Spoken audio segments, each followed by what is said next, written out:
Hey, I'm Darlene. In this video, I want to show you my unique method for drawing a hyper-realistic eye from complete scratch. I'll walk you through step by step and give you all the details you'll need so you can follow along. Let's begin. These are the materials I'll be using. They'll be listed in detail down below. You don't need all of them. If you only have an HB pencil and a solid eraser, that's completely fine. Don't let the lack or difference in materials discourage you. I'm using a mechanical pencil with HB lead to start. If you want to use only one pencil for the whole thing, I'd recommend a 4B because it's very flexible regarding the range of values it can easily reach. The first step is to draw a very light circle. I like to hover my hand over the paper and make circular motions. Once I'm confident with that motion, I'll lower my hand and draw the best circle that I can. If your first attempt at drawing a circle looks like an oval, don't even bother to erase it. Just draw additional lines around your oval until it slowly forms a more circular shape. If you're finding it really hard to get past this, just trace something circular and move on to the next step. The next step is to decide on the slope or angle of the eye. It can be angled in this, or this direction, to varying degrees based on your liking. Use a straight edge to draw that line through your circle. It doesn't have to go straight through the center, but do try to keep it fairly close. The next thing we need to do is form the shape of the eye, starting first with the inner corner. For this eye, I'm going to draw a large corner on the left, right outside of the circle. You can kind of draw any unique shape you want, a triangle, a deep bowl shape, a droopy one, etc. Try to make it unique.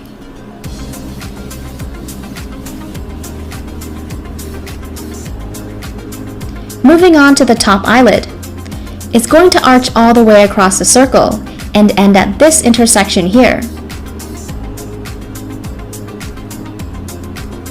Just draw a stroke up, across, and then down.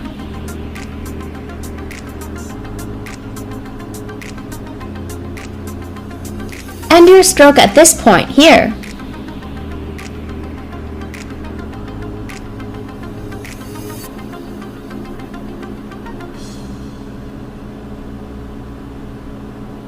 For the bottom lid, we'll need to draw a more shallow curve. Just extend this stroke naturally to the right. Angle it down slightly, and then back up again to close the loop.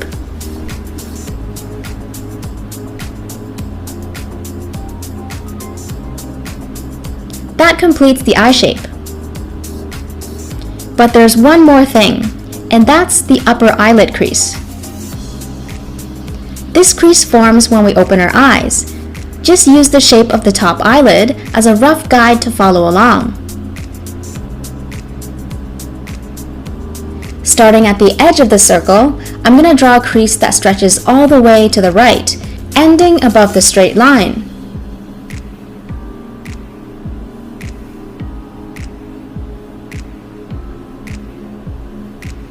So I'm going to end the crease above this line here. I'm going to wrap the tail inwards, but you can also flare it out and add wrinkles if you want.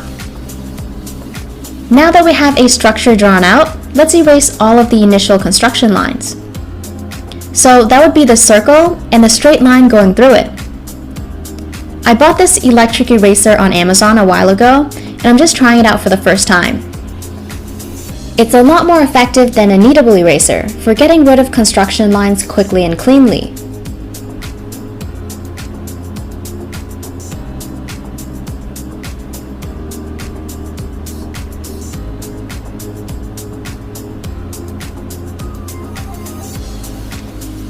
Time to draw some details in the eye. Where the inner corner of the eye opens up to the eyeball, draw a very faint, shallow curve to separate the two zones. I'm going to draw the iris next. For sizing, a good rule of thumb is for the iris to take up about 2/4 of the eye horizontally. For this measurement, I'm not including the inner corner of the eye.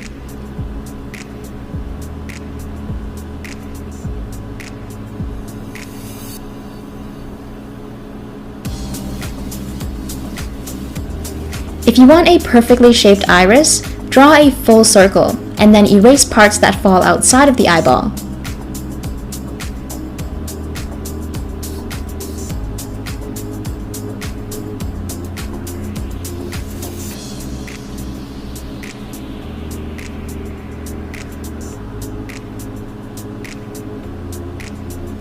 Let me just erase the top part.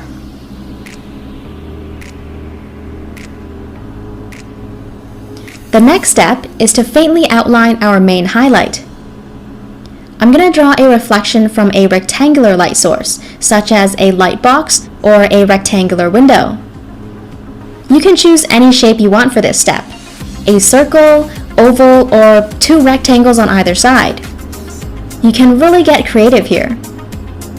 Since the eyeball is a round surface, don't forget to skew the shape of the reflection so it wraps around the curvature of the eyeball. This will help give off the illusion of roundness. You can make your shape more unique by throwing in some obstacles as well. For example, a photographer's head blocking the bottom left corner of the light source. Let's draw the reflection now. You can draw yours anywhere, but I prefer to place it inside the iris for an intense contrast after all the shading is done.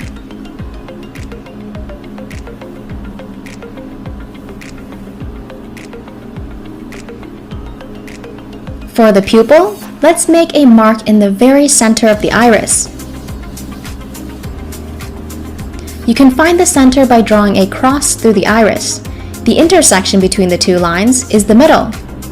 Around this dot, I'm going to draw the pupil. The size of the pupil depends on how much light is entering the eye. There are other factors as well, but let's keep this simple. The pupil regulates the amount of light entering the eye by changing its size. It will get wider in the dark and narrower when there's light. With that general bit of information, choose an appropriate size for your pupil while taking the environment of your drawing into consideration. Is your subject in a bright, dim, or dark room? I think this is a good size for mine. Before you shade the pupil, you can add a reflection inside or going through it.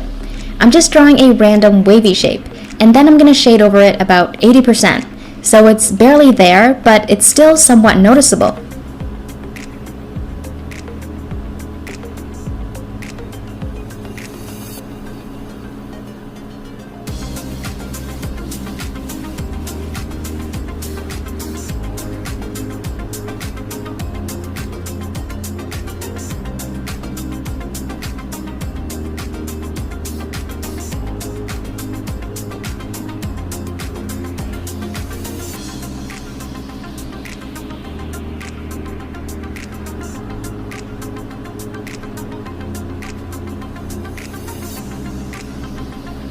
Next is the iris. We're going to give it a lot of detail.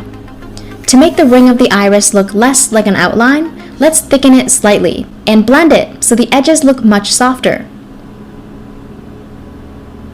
You can blend using your pencil by slowly working around the edge, creating lighter and lighter lines until it fades to white.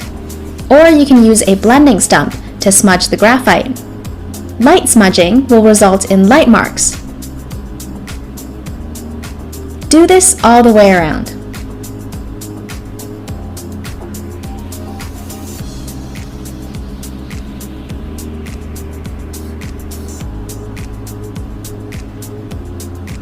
Next, we're going to shade the entire iris while keeping the highlight the lightest. We want to keep it as clean as possible. If you're drawing a light colored iris and the outline of your highlight is fairly dark, you might want to lighten it up before you start shading. Since I'm drawing with a mechanical pencil, I need to thicken the lead by holding it at an angle and scribbling until the strokes become thicker. This will help you shade more smoothly. When you shade with a pointy or thin edge, it's going to look really scratchy. It'll be very difficult to shade smoothly. Remember that thick strokes are easier to blend. Also try to keep your strokes close together for a smoother texture. Just give the iris a light shade of gray for now. It doesn't have to match the iris ring. Okay, let's think about the lighting for a bit, and how that affects the eye and where we should add shadow. Based on the reflection in the eye, we can tell that the light comes from the top right. Since the eyelid comes out in front of the eyeball, there's going to be some light blockage just below the top eyelid. Let's draw that cast shadow on the iris, since we're only focusing on the iris right now.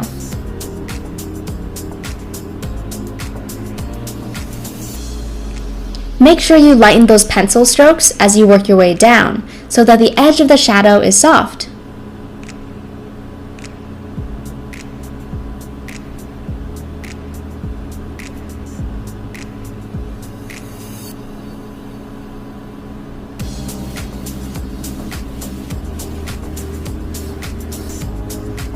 If you want the iris to be a darker color, you can shade it further. That's totally up to you.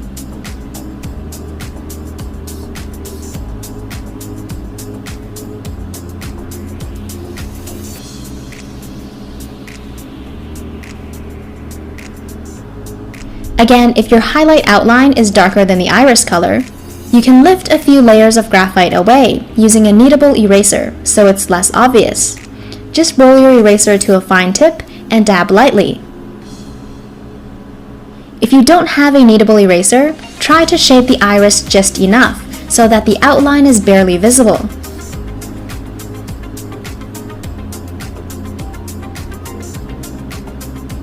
Now there's no visible outline around the highlight.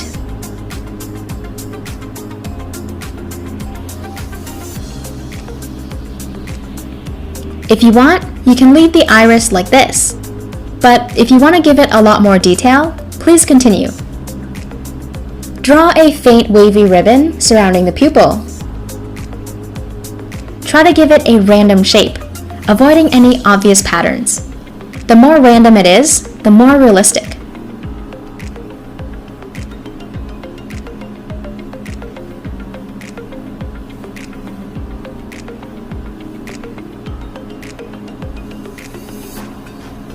Alright, now let's add some spokes coming out from the center of the pupil. Make sure your lines radiate from the very center. It'll help to start your stroke from the center of the pupil and work your way out towards the ribbon. So instead of doing this, we're going to do this. You can vary the darkness and thickness of each line for higher realism.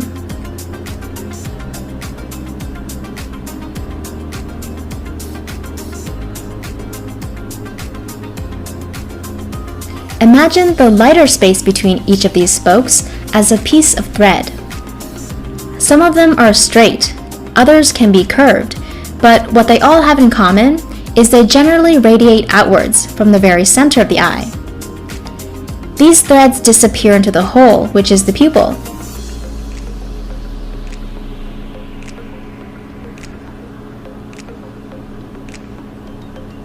So where the spokes meet the convex areas of the ribbon, the curves that jut outwards, we're going to create some shadows that give this particular part of the iris more depth, making it appear deeper.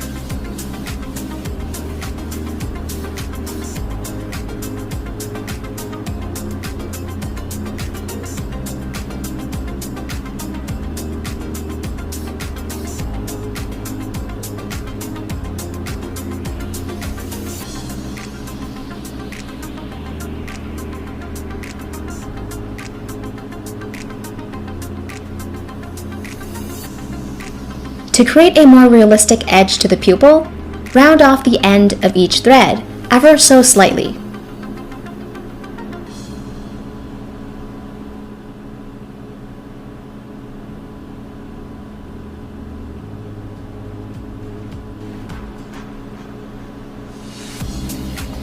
You can do this by drawing black triangles in between each thread.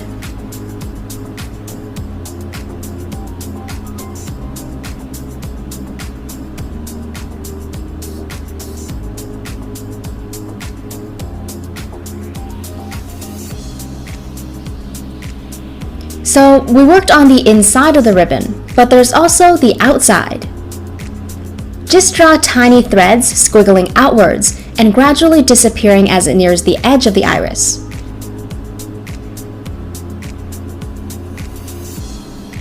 While you're doing this, make sure to keep a small distance from the ribbon and give it an even amount of thickness all the way around. Try to keep everything outside of the ribbon very subtle.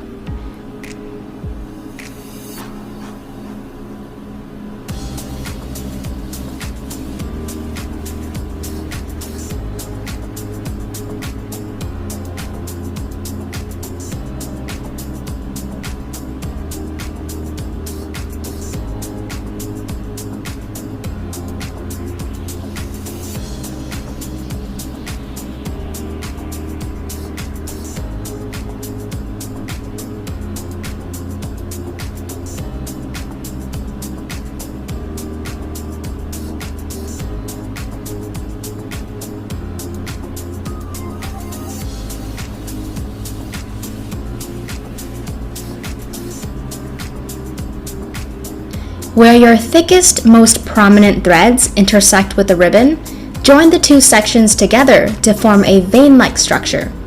I'm doing that by rolling my eraser to a fine tip and erasing graphite along areas that separate the ribbon from the thread. Here's a clear example of what I mean.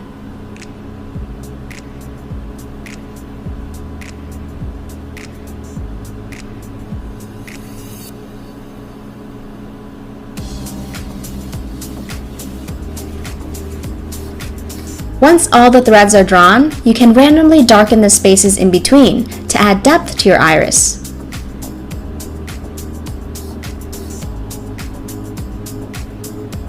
The squiggly threads should fade out as they near the edge of the iris. If they don't, you can shade over their tails until they do. Start out lightly, working in layers as you go, just to make sure you're not shading too much, because erasing is always harder than working slowly.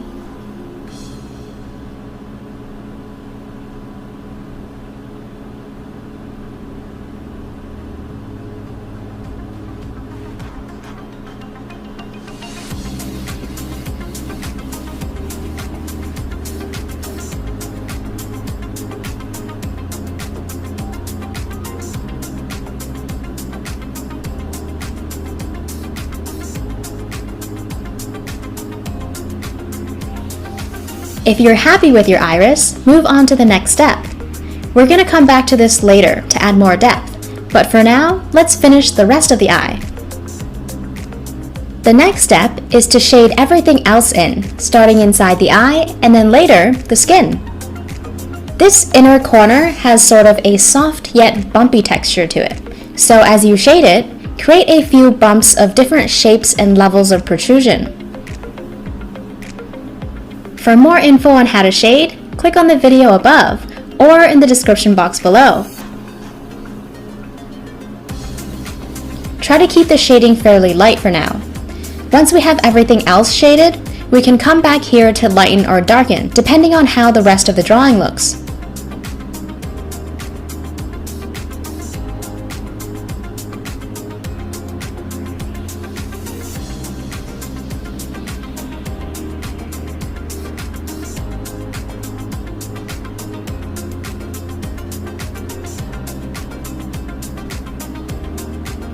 The eyeball looks very flat right now because it's a single shade of white. To make it appear round, try the contour shading technique by drawing curves that follow the contour of the round eyeball. I'm just creating shallow curved strokes along the eyeball. My strokes are darkest where the surface of the eyeball curves away from the light. So in this case, with the light shining down from the top right, the left bottom side of the eyeball will appear darkest because it's furthest from the light. Again, if you want to shade smoothly, always remember to keep your pencil strokes thick and close together.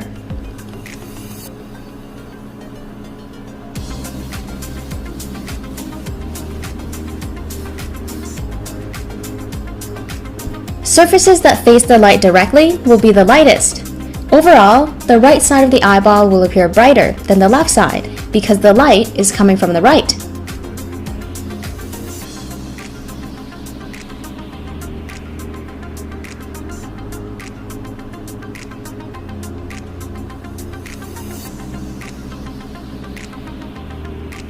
I'm also blending the edge of the iris out more.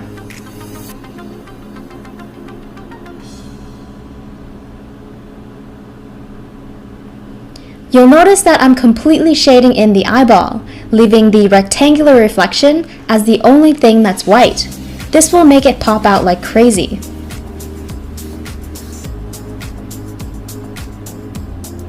Always make sure your patterns of light and shadow are consistent by referring to your light source constantly and seeing if any shadows are missing or if light needs to be added.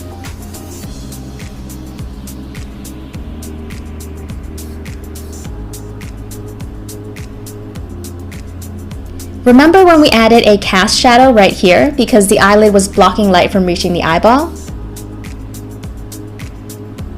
Let's shade the white part of the eye in the same way. Just add a slightly darker shade of gray along the top.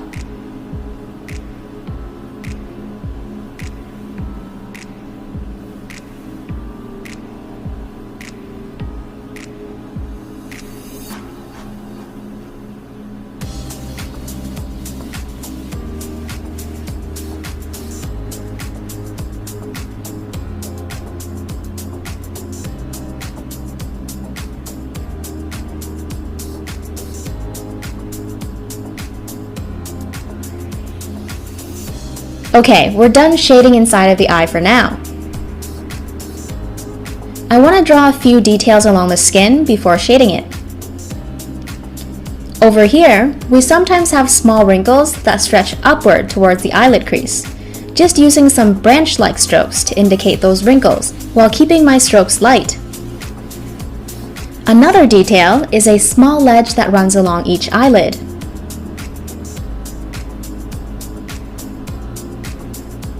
In real life, there are no lines to indicate the edge, just a slight difference in skin color. So when you draw this line, please keep it as faint as possible. The more the top eyelid comes down or closes, the less we'll see of the upper ledge. Let's use the contour shading technique to shade the skin. Just follow the shape of the eyelid or the crease and fill in the skin color slowly. So instead of shading in this direction, we're simply going to follow the eyelid shape.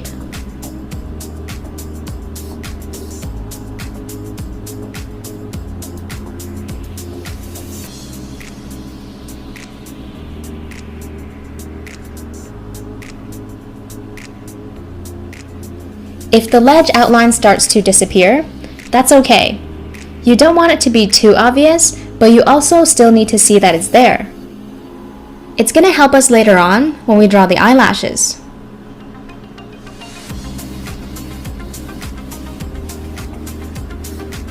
I like to work in layers. My first pass is just a flat shade of light gray. On the second pass, I'll add darker shadows along the crease. The darker the shadow is, the deeper the crease will appear.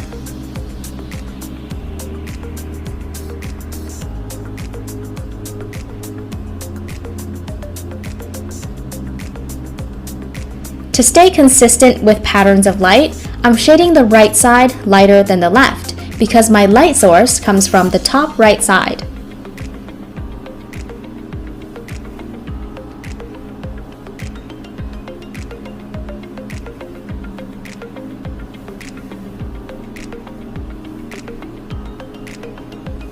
My shading is darkest near the crease and becomes gradually lighter as I work away from it.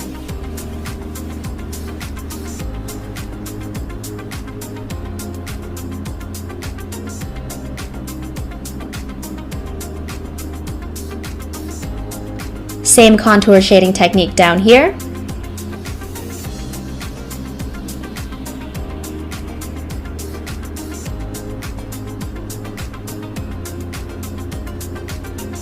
At the bottom of the eye, it's okay if your pencil strokes aren't completely smooth, because the strokes can conveniently be interpreted as wrinkles.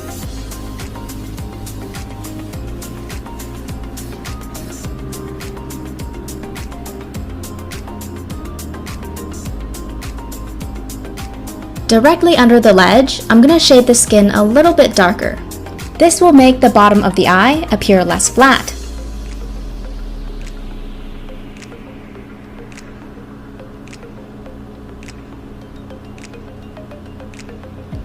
As I'm doing this, I'm trying to make the ledge outline blend in with the skin.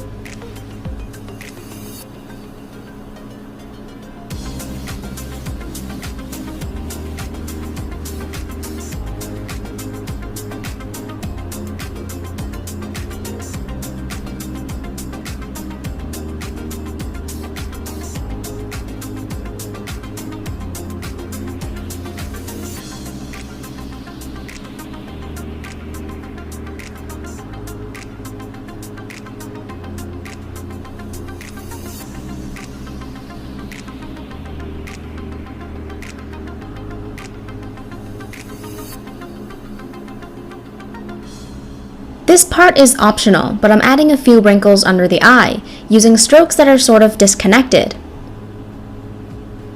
The darker the stroke, the deeper and more unrealistic it will appear.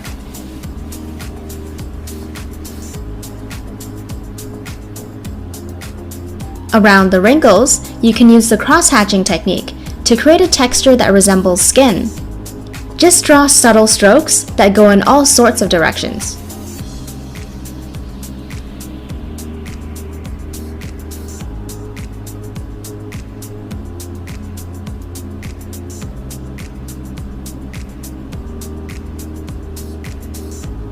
Let's shade up here as well.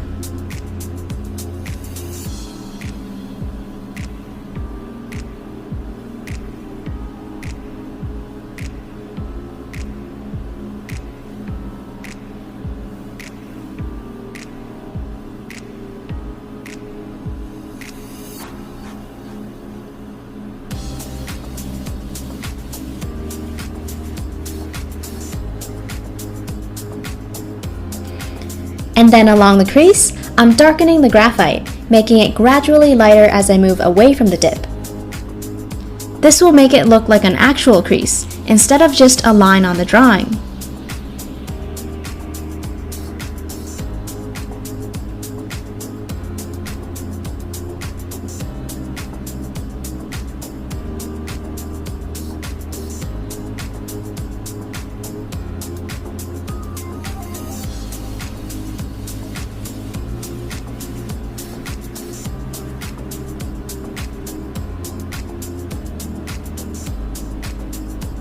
You can skip this next step if you're satisfied with the level of smoothness in the skin. It will remove a small layer of graphite, making your drawing appear a little bit lighter, so beware. I'm just using a soft piece of tissue wrapped around my finger to smudge the graphite, getting the graphite bits to fill all those tiny valleys within the paper, which should make the drawing look much smoother. I'm sort of following the direction in which I shaded, and I'm using a different area of the tissue as I move from section to section, so that I don't smear darker graphite into a lighter zone, which would create an unwanted blemish.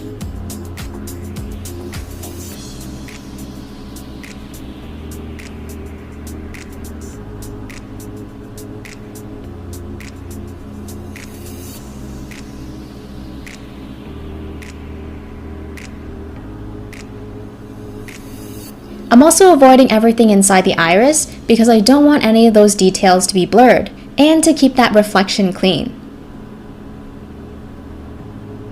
Again, as I mentioned, the drawing will appear a little bit lighter after you've done this. Here's what it looked like before I used the tissue paper and after. I'm just going to go back in and darken some areas again to bring back the level of depth that was lost. Again, I'm just shading dark areas darker because the tissue made it look lighter than I prefer. If you want to skip to the next step, navigate to the timestamp displayed on the screen.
Now the eye just doesn't look right without lashes, so let's draw those next. So the way I draw lashes is I draw 3 on each lid to start, each pointing in a different direction, like so.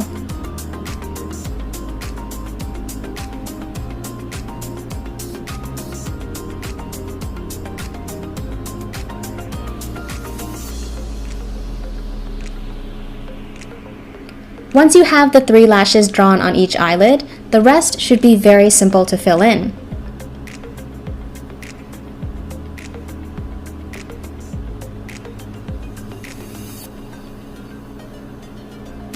If you're having a little difficulty picturing the lash in 3D, you can think of each lash as the letter J. As you draw each one, working from the outside in, pinch the J until the space in between becomes so narrow that it turns into a straight line.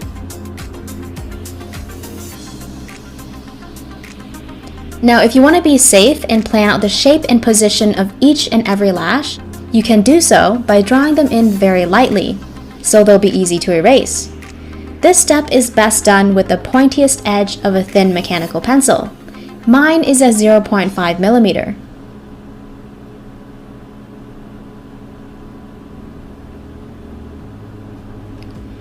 Each of these lashes are rooted near the perimeter of the eyelid's ledge. Try to keep your lashes close to that, but avoid drawing them like a row of perfectly planted crops because these hairs grow in a more random fashion. Here's a clear example of what I mean.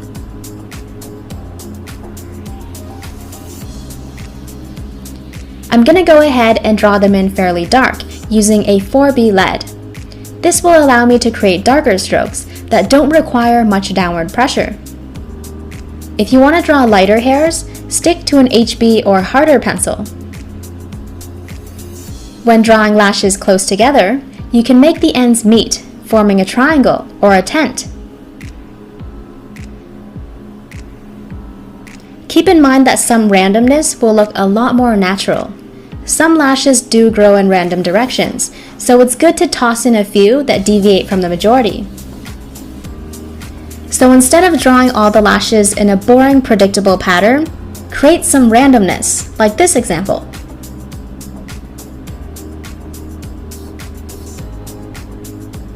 Here are a few more things I want to mention. The bottom lashes are usually much shorter and thinner than the top, and lashes closer to the inner corner of the eye, whether they're on the top or bottom, are the shortest and thinnest of them all. When you're drawing lashes on females, don't forget that you can give her mascara. For anyone who isn't familiar with mascara, it's a thick black liquid that you can apply to your lashes to make them appear thicker and fuller. Now I know some of you like to watch the whole process, so I'm not going to cut this part short. If you want to go to the next step, please forward the video to the time indicated on the screen.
If some lashes are too long, you can easily shorten them by rolling your kneadable eraser to a very fine tip and dabbing the graphite away little by little.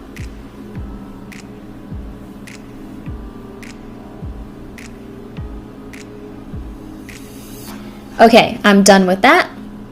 Now, since I added a new element to the drawing, lashes, I will need to include a few small details resulting from that addition. With these new lashes growing out of the skin texture may look slightly different than before. What do I mean by that? Sometimes a bump may form at the root of a hair. Here's a really exaggerated example of what I mean. Some people may have larger bumps than others, and some none at all, from my observation. So if you want, you can follow me with this step or skip it completely. It's up to you. Such bumps will create shadows, no matter the size. Let's shade the bumps along the root of each eyelash.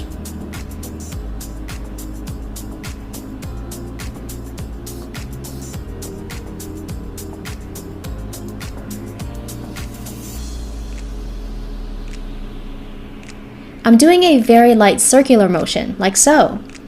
I'm being really sloppy because the skin here is almost hidden behind the thick wall of lashes. But I still want some of that skin texture to show through. It's just a small added detail. Alright, when we move on to the bottom lashes, the skin is much more visible because there are so few lashes. So we can't really be as sloppy. Let me draw another diagram, zooming in on the hair and skin bump. The light comes from above, so the shadow will be located at the base and underside of the bump. I'm shading in tiny circular motions for added texture. This diagram is also exaggerated. Let's draw more subtle shadows than that.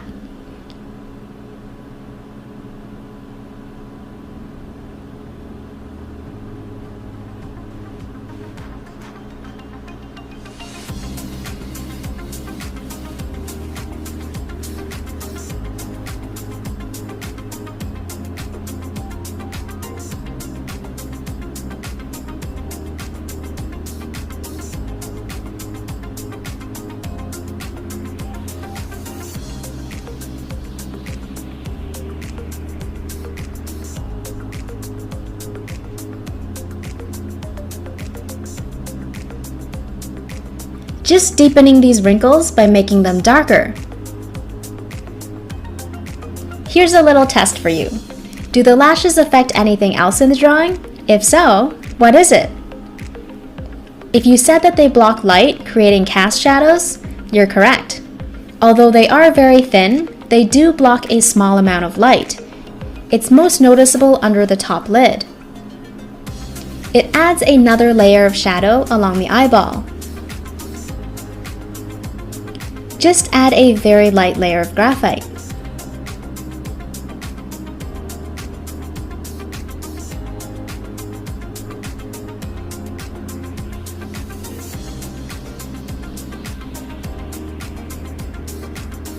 Since we're working around this area already, let's add a bunch of lash reflections at the top of the rectangular highlight. It's just a mirror reflection of what's above. I'm drawing short lines and very deep U-shapes.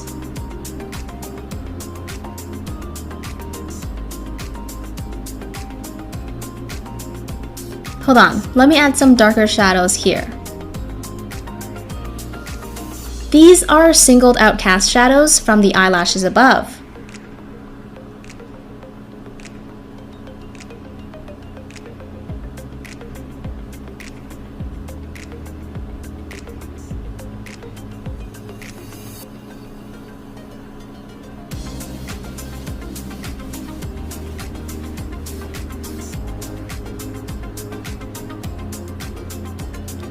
The next and very last step is to make the drawing pop out of the page.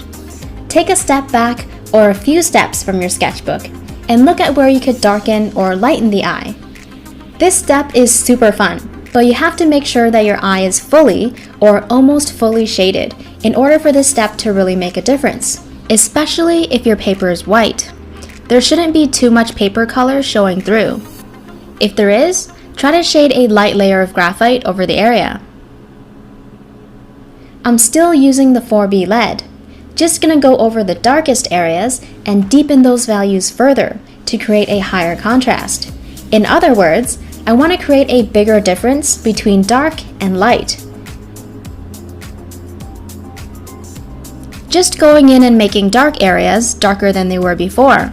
This gives the drawing more depth.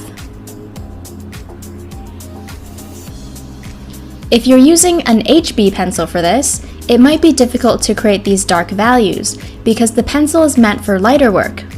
If your paper starts to become wrinkly due to all the friction, it's probably a good idea to leave it at that.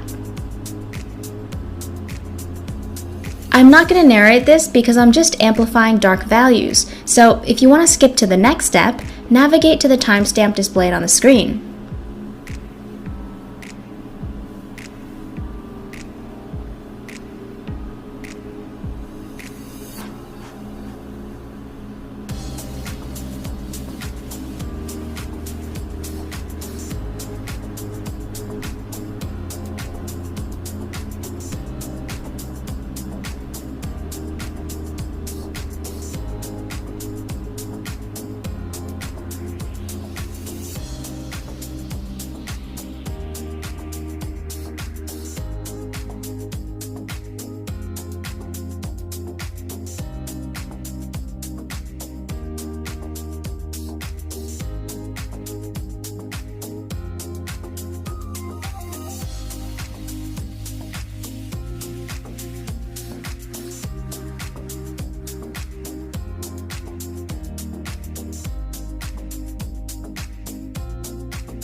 Once you're satisfied, use a white gel pen or correction fluid to add a bright white inside the eye to create that glassy look where the light is intensely reflected. Aim for areas that are especially wet. Here I'm going along the edge of where the bottom eyelid touches the eyeball. There's always an extra bit of fluid around here. Smooth, wet surfaces reflect a lot more light than dry, matte ones. This area near the tear duct is also very moist. Just add little bits of white in the lightest zones.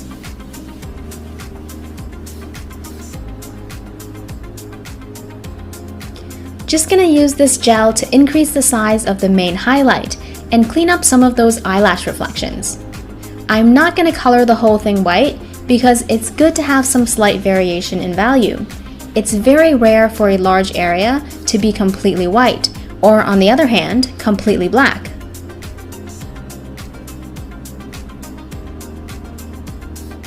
If you want to tone back some of the white gel or whiteout, you can always use your pencil to shade over it after it has dried.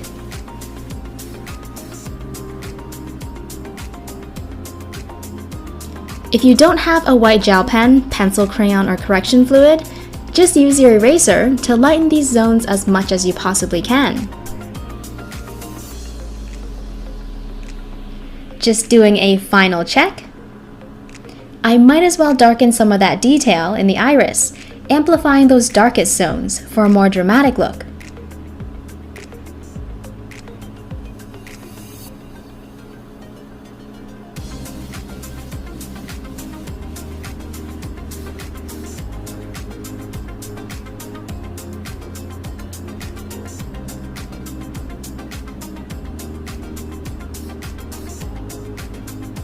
Let me show you the difference. Here's the iris before and after. It looks a little deeper.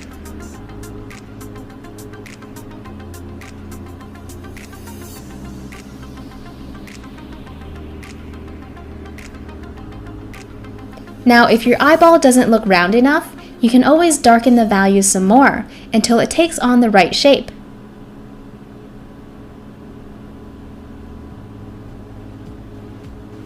Just remember to keep the value transition very gradual. A hard edge, such as this, may break the illusion of a round surface. For more info on how to shade, click on the video above or in the description box below.